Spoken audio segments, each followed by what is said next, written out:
The Kite Festival. Years ago, the harassed mother would often say to her restless son, who needed to be kept busy during his holidays, "Why don't you go fly a kite?" And the little boy would happily pick up his kite and run out into the field. That, of course, was in the past, when the only kites available were made of kite paper and thin wooden frames. Kite flying is an old game. Inventions of motorized and even fiberglass kites were done to compete with the old-fashioned kites. Today, kite flyers can be found in different parts of the world, carrying different types of kites waiting for the right winds. Kite flying has a long history. There are many Greek, Indian and other mythological stories which tell us about human beings wanting to or trying to fly.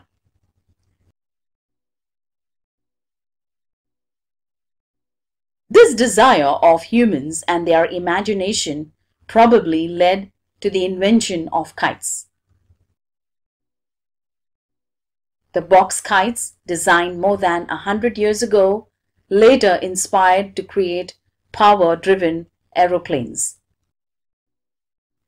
In India, however, the tradition of kite flying has not changed.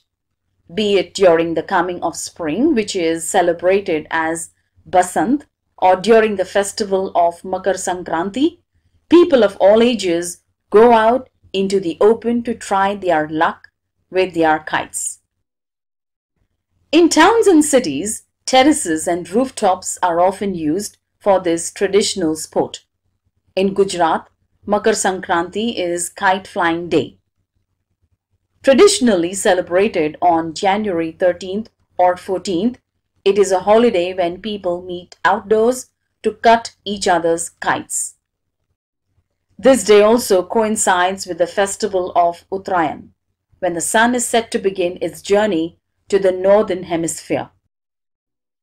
The kite flying begins at dawn and continues without a pause throughout the day. People of all ages gather on terraces or rooftops.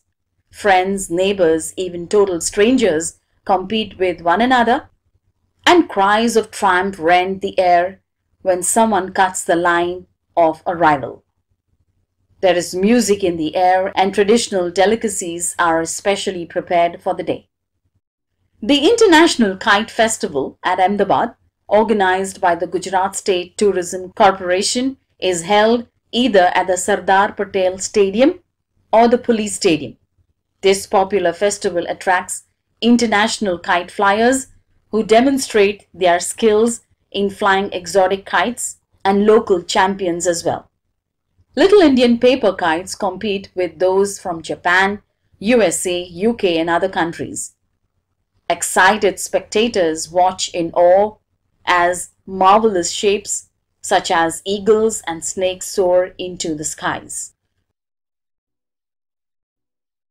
One of the highlights of this festival is the Patang or Kite Bazaar in the heart of Ahmedabad, which is open 24 hours a day for a whole week. A visit to this bazaar in the middle of the night is enough to prove that the entire city is obsessed with kites. People crowd the cities and buy their stocks, haggling through the night. Skilled craftsmen demonstrate how to prepare the special thread used for kite flying. Mixtures of glue and ground glass cover the lines, which are dried and rolled into reels known as firkis.